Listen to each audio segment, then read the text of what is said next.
Okay, well, let's round up today's top stories in the world of science and tech with CTV science and technology expert Dan Riskin. Dan, great to have you with us again. So this is interesting. We've covered it in the news pack today. A new virus has infected 35 people in the Shandong and Henan provinces of China. What is this? Yeah, I mean, the big thing to know right now is this is a virus that was not described before, but it is new. And before everybody just sort of freaks right out, there are a couple of important things to note here. Although it's been described in New England Journal of Medicine as a new and emerging virus, the people who are infected, some of them have been ill since as far back as 2018, and it's basically just getting described now. So this isn't a new exponentially growing threat. The other thing is that no one has died that we know of from this, and there's no evidence at this stage that the virus can spread from a person to another person. So far, we think that everybody who has this got it from wild animals, potentially shrews, which is interesting. And so it's a new virus, and I think everybody's sort of hyper aware of new viruses that emerge from different parts of the world. But this is one that we should definitely be aware of, but it's not a threat, so to speak, in a global sense, the way monkeypox or SARS-CoV-2 has been in the recent past. Okay, good to know. We'll be following that closely. Dan, we're also talking about dreaming. Humans dream. Do spiders dream too?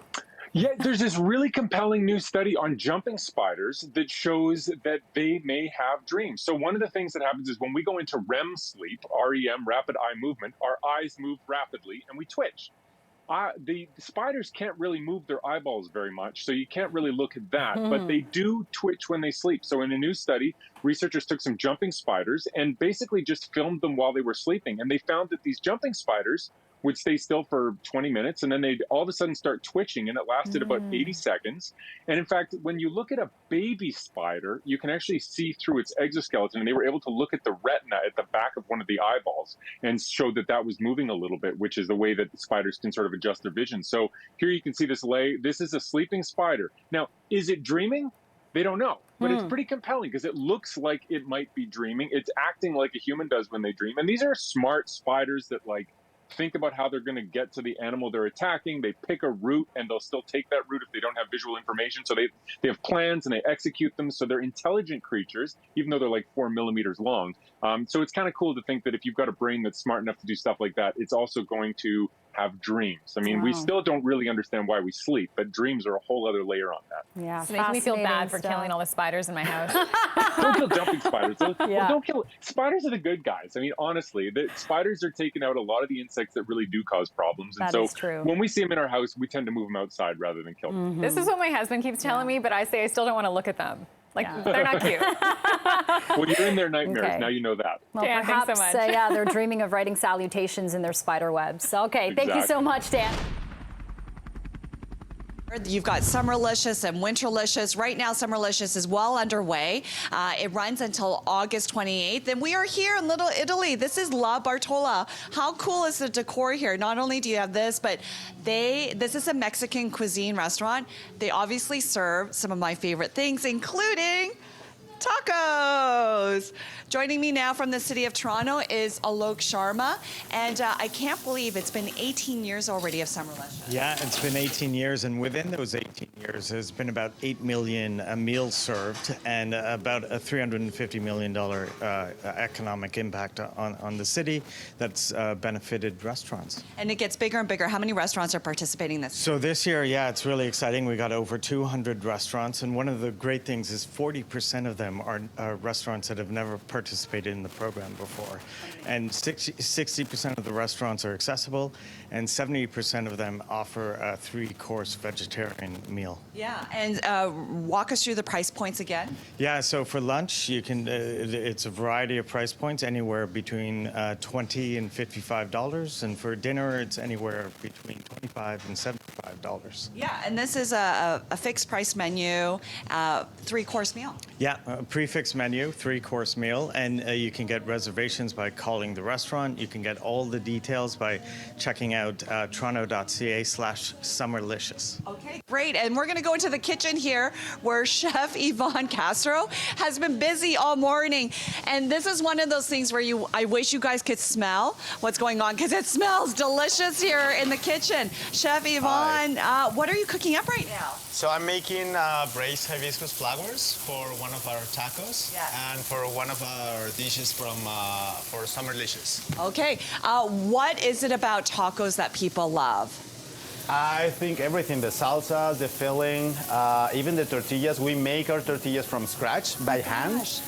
It's a lot of work, but it totally worth it. Yeah, and then you've got some dishes that you have laid out. We're going to sample some of this in the next segment, but if you could tell me a little bit, like for example, what dish is this one right here? It kind of looks like a dessert. Yeah, it's both are dessert. Yeah. This is a popcorn popsicle. It is made with actual popcorn milk, so we use popcorn with oat milk and some other ingredients. And there's a chocolate ganache and caramel popcorn with pink peppercorn. And here on the side, we have a pineapple tamal. It is a mix of pineapple, masa, which is the corn dough. And on top, there's a cajeta, which is like dulce de leche, coconut dulce de leche, and then a pumpkin seed brittle. Okay, first of all, Chef Castro, I like how you say coconut. Like your accent is so beautiful. That sounds good. And this looks delicious. All right, so I'll let you keep cooking because we're going to sample some of these dishes in our next segment. But again, guys, we are here at La Bartola. Summerlicious well underway until August 28th. You can come to any part of Toronto and sample foods from all over the world, including right here at La Bartola. It is a Mexican cuisine restaurant, and they're busy in the kitchen getting the food ready. Chef Yvonne Castro is cooking up a storm. Thanks so much for joining us. So you've got a lot of ladies working in the kitchen here, and there's a reason behind all of that. Yeah, well, the restaurant is inspired by Mexican women because without them we couldn't have Mexican food, Mexican cuisine. So in a way to honor them, we support all kind of genders. So we have mostly women working here. So yeah. And a lot of the food is made from scratch, like your tortillas. Exactly. Yeah, we make our tortillas from scratch. Right now, Cecilia is making handmade tortillas. We only use non-GMO corn, different types of colors. We use, for instance, yellow corn, pink, blue, sometimes it's purple, deep purple, and yeah, it's with what we love. I love that you've got the blue color. It's such a unique look. And so we're going to sample some of these dishes. Can you walk me through some of the dishes right here? Yeah, absolutely. So this is the pineapple tamal. It is a mix of corn dough with pineapple, and on top there's cajeta or dulce de leche with the base is coconut. And on top of that, there's a pumpkin seed brittle. Beautiful. With a little bit of tonka bean. And then what is this next dish next? So this beautiful dish is tetela. It's a traditional dish from Oaxaca. It's filled with refried beans and poleo, which is like a minty herb from Oaxaca. And then on the side, there's braised hibiscus flowers with a la talla sauce, which is a typical Mexican sauce. Nice. A little bit of salsa verde. And then popcorn popsicle. Yeah. So we're going to go out to the patio. Let's sample some of this. Let's bring you some of the dishes. Ladies, come on out. Okay, perfect. I'll grab this one right here. Perfect. Oh my goodness, guys, look at this. ¿Me acompañan? I've never had coffee with tacos before, but there's a first for everything. And of course, when you come here, you've got this beautiful patio in the back. And this is where we find Alok Sharma with the City of Toronto. Again, Summerlicious in full force now. And this is a great way for people to sample some of the amazing cuisine here in the city. Yeah, absolutely. And I do want to mention, like, there's some fabulous restaurants in the downtown core, but there's exceptional restaurants also north of the city and the East End and West End as well. And what I love is that you've got these prefixed menus, 3-course meals, and how many restaurants are involved? Over 200 restaurants are participating this year. Okay, very nice. For any information, just go to toronto.ca/Summerlicious. Runs through till August 28th. We're going to bounce around to a few different restaurants, but look, let's sample. I've got to try the popcorn popsicle, so that's what I'm going for, straight for dessert. I'm going to do the top. Okay, here we go. So good. We are here on Dundas West. We are at this very cool restaurant called Stelvio, and they're participating in Summerlicious, which is well underway. Anna Erba joins me now. She's the owner here of Stelvio. So this is Northern Italian cuisine. Tell me a little bit more about your restaurant and the cuisine here. Exactly. Thank you very much for taking this time for us. And Stelvio is all about Milano and the cities around and a little bit of the mountains. So it's a very specific Italian cuisine, and it's kind of unusual for North America. Yeah, because there is a difference between the cuisine from the north compared to the south. Yes, exactly. We have many differences. Italia is a very big country, and we have different cuisine from town to town, region to region, so it's just a world full of things to explore. Very nice. Okay, and so Chef Tranzillo is here. He's going to walk me through a little bit of some of the pasta here, and we're going to make something. Hi, G. Yes, we are gonna do actually some casoncelli that we have for the Summerlicious menu. Are filled with meat, raisin, topping with Parmesan cheese and crunchy pancetta.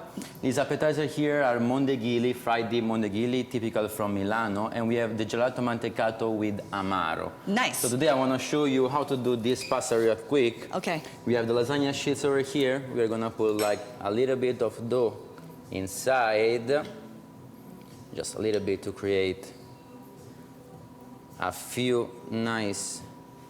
And everything here is homemade, Everything right? is homemade, as you can see. This one is a everyday job.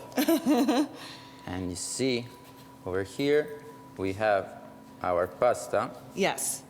1, 2, and 3.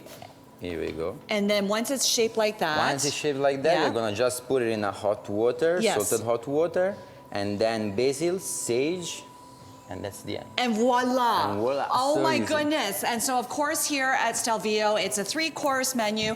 It's all part of Summerlicious. Yes. Runs through till August 28th. Prefixed menus for lunch and dinner. All you have to do is go to toronto.ca/Summerlicious. All right, so I'm gonna sample some of this, right? Yes. Okay, so I'll try a little one here. And again. Buttery, buttery, it's cheesy. buttery and cheesy, and it's so delicious. Yes. Oh my God. I wish everyone at home can sample this. Anna, come on in. Chef Tranzillo, thank you so much for having us this morning. Again, this is Stelvio, Dundas West. You don't want to miss it. All part of Summerlicious. Thank you so much for having us this morning. Thank you so much for coming. Thank you. Thank you. All right. The CNE has really cool, amazing food that you can sample all year round. But you know what's so great about the city of Toronto? You have amazing restaurants and various cuisines all year round. We're here in Chinatown at R&D. Can I just point out how cool is the decor here? If I had the space, this is exactly how I would decorate my house and my dining room. Eric Chong, he is the chef and owner of R&D right here. It's modern Asian cuisine. He joins me now. Good morning, chef. Thank you so much for joining us. Good morning, G. Tell Thank me you a so much little for bit coming. about R&D. So R&D, we do like Asian cuisine, but we add our own modern touch to it. So like we have the classics like fried rice, except ours is 100% vegetarian. Yeah. Yeah, and that's what's really cool. I like the modern touches on classic cuisines. Walk us through some of the other plates here. Okay, so these 3 are on our regular menu. Here's our popcorn shrimp. We pride ourselves as gluten-free. We actually don't use any breadcrumbs in the crust. We make a shrimp powder and then crust it with that. So it's like shrimp on shrimp, paired with a laksa mayo. So laksa is like a Malaysian curry. I'm half Malaysian. I want to pay homage to my heritage. Yes. And here you have an heirloom tomato salad. So inspired by a spicy cucumber salad that almost all Cantonese people eat. But right now it's perfect season for heirloom tomatoes. And you've got something really interesting in terms of the toppings on the tomatoes. Yes, we have some sesame snaps. I grew up eating sesame snaps. I always want texture with every dish. So like even the fried rice, we have our house-made cereal. Yes. It's like a Singapore crunch. So it's like curry leaves, brown butter, Thai chilies. Gives you a nice umami texture as you're eating the fried rice. Okay, and then what's this right here? Here you have our sweet corn panna cotta. Obviously summer and entering like September is the perfect season for corn. So we want to capitalize on that. Asian cuisine, we always have like a corn soup. It's kind of inspired by that. And I love eating cereal. So we have some corn flakes, popcorn, and as well as some sour cherry combos. See, and I love that you guys are adding these cool things that I never would add to a dish, like cornflakes or the sesame snaps. Absolutely, it's all about texture. So like soft, succulent, crunchy, crispy. And then our last is our satay lamb spaducci. So satay, obviously Indonesian. Yeah. We don't just specifically do like Hong Kong, we do kind of everything. For Summerlicious, what are you guys offering? So Summerlicious, we're offering a 3-course meal for $45. Yeah. I think it's a great opportunity because it kind of opens the doors to a lot of guests that can't normally come to R&D, because normally we're like tapas, sharing style. This way you can have your prefix dinner, and it's kind of at a more affordable price. I love it. And what's the response been like so far? Because it's been a few days into Summerlicious right now. It's honestly been great. We have only like a few reservations left, so like I think there's a really high demand for Summerlicious. A lot of people are coming out, first-time diners. They said they'll be back. I think it's a great opportunity for businesses in Toronto. Yeah, okay, so you guys, you have to sign up. You go to toronto.ca/Summerlicious. This runs through till August 28th. Okay, which one should I sample? If I had to pick I think one. beef fried rice is one of our signatures for sure. Really? Okay. And it looks gorgeous. Yeah, so we use like 8 different kinds of mushrooms in there. Right. That's like a nice mouthful of our Singapore crunch. Oh my gosh. I love the crunch. That is so delicious. Oh, thank you. Okay, so again, Summerlicious, guys, runs through till August 28th. Eric, thank you so much. Thanks to all the restaurants who joined us this morning. It's like I finally know what they're singing about. Let's go. Yeah, this girl, she's got me shining. Struck me like a sip of white lightning. Can't find the words to describe it. Hang on a second, I'll try. Feels like rolling on miles an hour. Top down on Man, do they sound good. Superstar brother and sister country duo the Reklaws have been selling and setting records and collecting hardware for years. This weekend, they'll be horsing around as celebrity ambassadors for the 163rd running of the Queen Plate. And we welcome Stuart and Jenna Walker, the Reklaws, for more equestrian intel on their Plate Day party plans. Hey, siblings, good morning. Good morning. Thank you for having us. Oh, it's so good to have you. Stuart, I'm going to start with you. I want to know, are you guys big into horses? I mean, was it part of your upbringing? We actually never had horses on our farm. We had everything else, though. I think. Every son. We had goats, donkeys, pigs, everything. All of it. No, we never got that size of animal. No. Jenna, are you a gambler? You ever drop a dime on a pony? I think we did at the last Queen's Plate we went to. It was confusing to me, but boy, it's trying to do, you know? I hear you, me too. Okay, so Stu, let's talk about your celebrity ambassador duty Sunday. What are you actually going to be doing? So we are going to be obviously attending the event. We get to do the call the riders up. Apparently people in the past said it's too quiet, so we have to really bring the energy. They said roll the R. Look, Jenna, it has been quite a ride for all of us these last couple of years, right?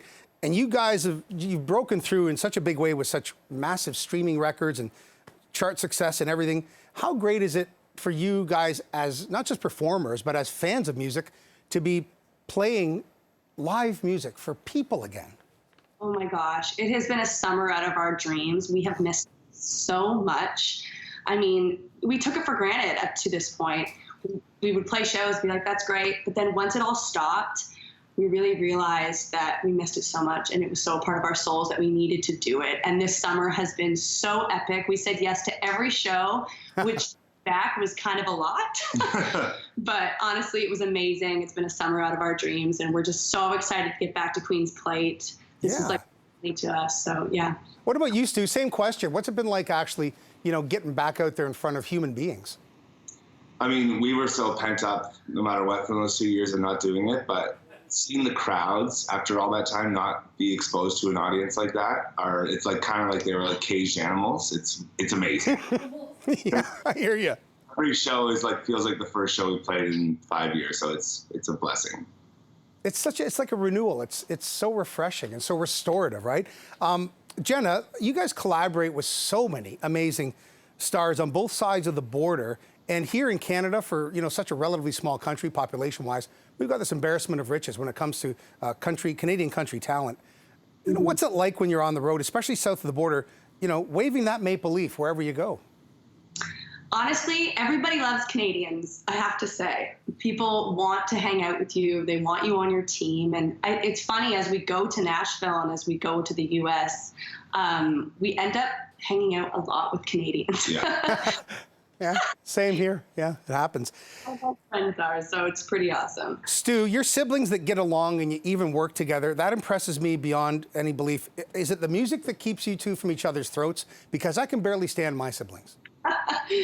I think, I think that even in the beginning when we were teenagers, the music was the thing that made us still love it and just get past the sibling rivalries or just like, you know, if you're with your sibling for long enough and get on your nerves. But we, since have grown up, we're almost 30, so we're mature now. Well, look, both of you, Stuart and Jenna Reklaws, have Walker. It's backwards, right? Anybody that's wondering about it, right? Just, I know we always have to mention it. Even though you're friends of the show, Reklaws is Walker backwards. And guess where I grew up, by the way, for 7 years? Where? In a town called Not Reklaws, which is Walkerton backwards. No. You know what?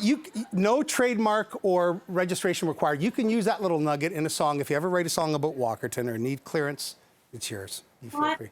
Reklaws. Not Reklaws, Walkerton. Oh my God. That's weird, eh? All right, guys, thanks very much. Enjoy the Queen's Plate. Have fun with the ponies. We'll be watching for you.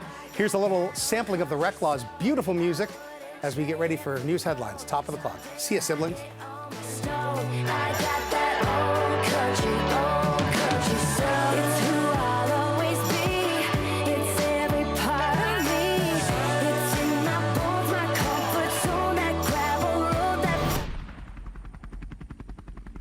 Like LL Cool J said, don't call it a comeback. I've been here for years. Game of Thrones prequel House of the Dragon may be more OG GOT than the traditional prequel, but it's all semantics, right?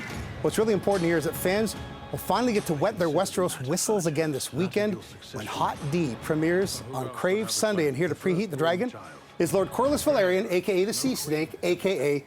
Steve Toussaint. Did I pronounce all or any of those correctly? Steve Toussaint. Steve Toussaint. But that's all right. And I'm Canadian. French is second language. I should I know. I'm not going to, you know. Wanted to make sure. Steve, thanks for being here. It's such a pleasure. Oh, thank you so much. And an honor to have you here on our show, promoting your show. Thank you so much. Look, I think you'd probably agree, TV's never been worse or better at the same time as we live and breathe. But this stuff, this is grade A, you know, top shelf, primo, what I like to call lean back TV. You can just let it wash all over you. Okay. It's fantasy soap opera of the highest order. Now, this wasn't your first audition within the sort of Game of Thrones family either. Tell us a bit about that backstory.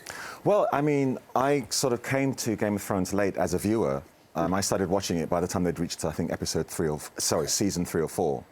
And I've just fell in love with it. And so then, like almost every other actor, I was like, I want to be in this show.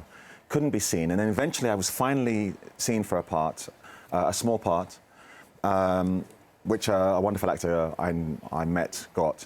But I was disappointed because I didn't get it. Sure. And then not long after that, I met an actress at a meeting for another job, and she had just done a pilot for an offshoot.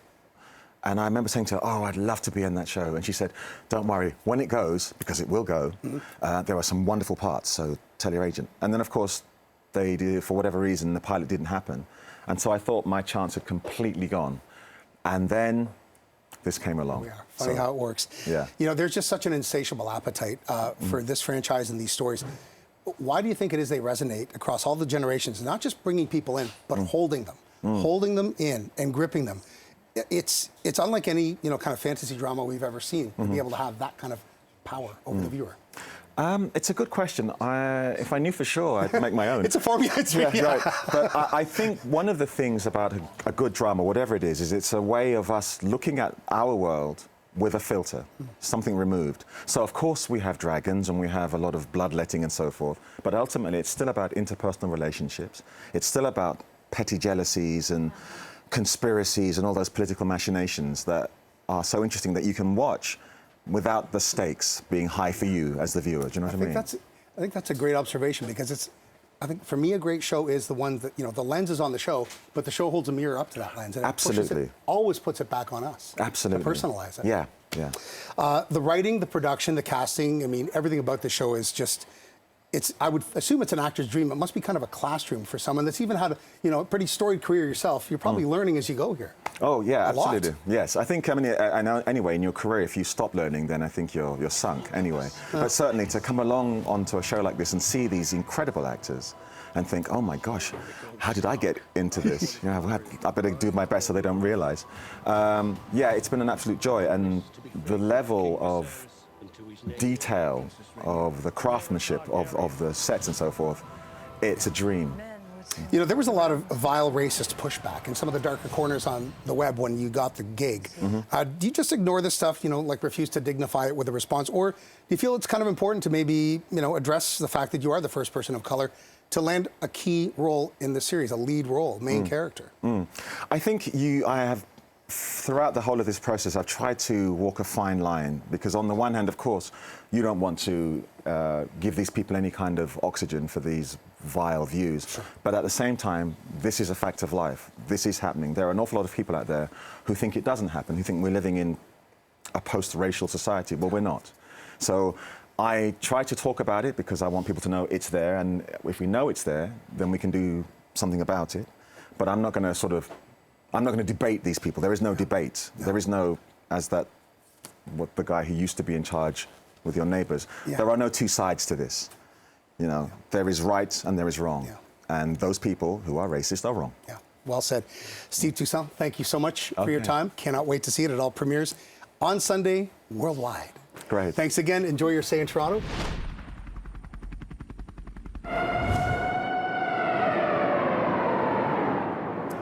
All right, spoiler alert, you've been warned.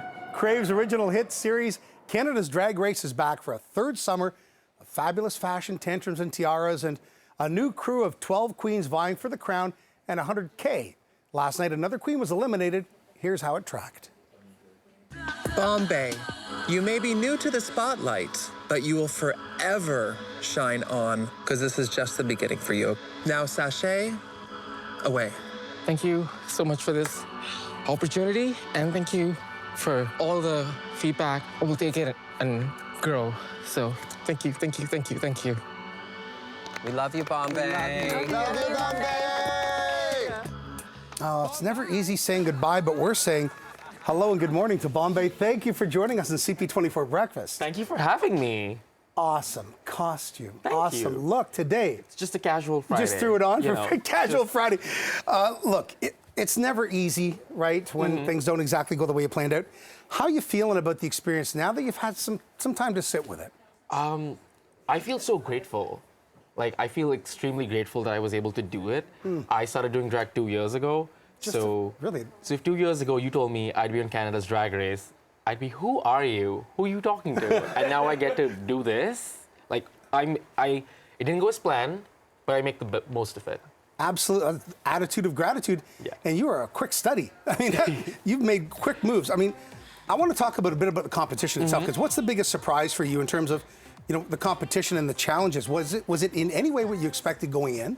Absolutely not. So everyone has a plan going in, and you say, I'm going to do this, this, this. Day one, you throw it all out the window. Like That's terrifying. Right. On the other end of this, to hear that. You can plan as much as you like, and the challenges they throw at you, and you're like, I guess I'm doing it this way now, and you have to think on your feet. You have to be quick, and you have to make them laugh. You did all of that. Let me tell you. You moved here to Toronto from Mumbai 6 years ago. What was life like there compared to here? I can say life here is a lot more fulfilling for me. I'm able to live as my queer self. I don't think I'd be able to do this in Mumbai right now. So I'm so grateful that I moved. I made the right decision. I'm so grateful because if I hadn't moved, I wouldn't be able to explore this part of my artistry and my creativity. So I'm really grateful that I moved. Yeah, I mean, culture can be cool but cruel too, right? Absolutely. And you have to roll with that. Absolutely. And what I do is I still take part of my Indian heritage with me in my drag now. And that's how I still stay in touch with my roots. So I might have moved, but I have that with me. Well, on that tip, you are Halal Bey's drag daughter. Yes. The first drag mom, drag daughter duo to appear on Drag Race on the whole franchise. That is groundbroken. That is mic dropped. Yeah. So, I mean, in terms of just your performance, that seed in you, were you nudged into, were you a sort of, a stage kid, or was this just always in your DNA? Oh, I've always been on stage. I've been into theater. I've been into dance. Now I just get to do it every night to my favorite pop music. Yeah. Being on Canada's Drag Race with Halal was absolutely when I saw her, I'm like, oh, what are you doing here? You lied to me. You said you were going to Egypt. And she was like, yeah, I guess I wasn't. Surprises are the best. Real quick, there are 6 queens left. Yeah. If you were to place money, what do you think is going to pull this one out? I think this is Giselle Lullaby's win. You think so? Yeah. She is the most professional queen, and I think the cameras don't catch this, but she's so helpful behind the scenes. Right. She's been doing this for 13 years, so she has all of that. Like, she knows the best practices. She knows how to make things happen. She'd come to me and she'd say, Bom, don't do this, do it that way, and it would work. See, this is the insider stuff we never get. Yeah. This is why you're here. Bombay, thank you so much. Thank you I for love your having me. attitude. I love your outfit. And you've got a great career ahead of you. Thank you so much. Thank you. And just a reminder that the show airs 9 p.m. Thursdays exclusively on Crave. The next episode is called Girls Trip, The Rusical. RuPaul's Rusical. Oh, my goodness. Choreographed by Hollywood Jade, guest judge Jeremy Dutcher. Thank you again, Bombay. Thank you for having You're me. a winner in our book. You're a friend of the show. Come back anytime. All right.